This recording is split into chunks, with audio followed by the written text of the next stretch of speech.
বিজয় আমাদের হয়ে গেছে, আনুষ্ঠানিকতা ইনশাল্লাহ হবে 12 তারিখ ইনশাল্লাহ।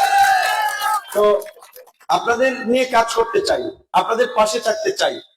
ওয়াজ মাহফিলে যেমন আমি গিয়েছি, আপনারাও আজকে যারা এই আপনার গেদু সাহেব ভক্তবিন্দু আছেন, যারা এই ধরনের উরুস মাহফিল অনুষ্ঠান করেন, তাদের পাশেও থাকাটা আমার দায়িত্ব এবং কর্তব্য। যেই কারণে ওয়াজ মাহফিলে যাই, ধর্ম অন্যান্য মিলাদ মাহফিল অনুষ্ঠানে যাই, আপনাদের এখানে এসেছি। এটা আমাদের দেশের বৈচিত্র্য। হ্যাঁ, এখানে আউল বাউল অনেক ধরনের বিভিন্ন সংঘ সংগঠন আছে।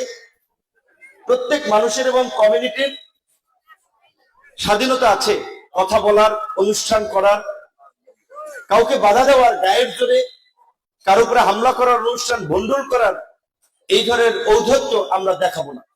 এতে সমাজে বিশৃঙ্খলা বাড়বে, নৈরাজ্য হবে। তো আমার এখানে মূল আসার কারণ এটাই, আপনাদের প্রতিও আমার সংহতি সমবেদনা জানানো, আপনাদের পাশে থাকবো দল মত ধর্ম বর্ণ নির্বিশেষে। গলাচিপা 10 মিনার হিন্দু মানুষরা আপনারা জানেন এই অঞ্চলে হিন্দু কম, একটু নিরিবিলি থাকে, ব্যবসা বাণিজ্যটা নিরাপদ থাকে। আমরা দেখেছি যে অনেক সময় রাজনৈতিক পট পরিবর্তনের পরে হিন্দুদের ব্যবসা বাণিজ্যে হামলা হয়, ঘর বাড়িতে হামলা হয়, অনেক এলাকা থাকতে পারে না, মামলা হয়।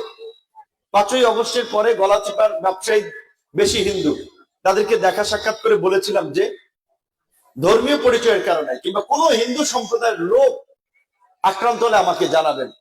ব্যবসা বাণিজ্য করতে গেলে 1 পয়সা কাউকে চাঁদা দিতে হবে না। তো আমরা আগামীতে এই গলাচিপা 10 মিনাকে একটা রোল মডেল করতে চাই। কোন ক্ষেত্রে রোল মডেল? রাজনৈতিক সম্প্রীতির ক্ষেত্রে। রাজনৈতিক সম্প্রীতিটা কি? এইরকম একটা অনুষ্ঠান হবে, এখানে বিএনপির লোক আসবে, গণ অধিকারের লোক আসবে, আওয়ামী লীগের লোক আসবে, জামাতের লোক আসবে, ইসলামের লোক, যে যে দল করুক, এই ধরনের সার্বজনীন সামাজিক অনুষ্ঠানে সবাই আসবে, দেখা হবে, কুশল বিনিময় হবে। রাজনৈতিক মতের কারণে কারো উপরে কেউ হামলা করবে না, মামলা করবে না, কাউকে হয়রানি করবে না, জুলুম করবে না কারোর সাথে। এই ধরনের একটা ন্যায় এবং ইনসাফের সমাজ আমরা কায়েম করতে চাই। আমাদের এই 10 মিনায়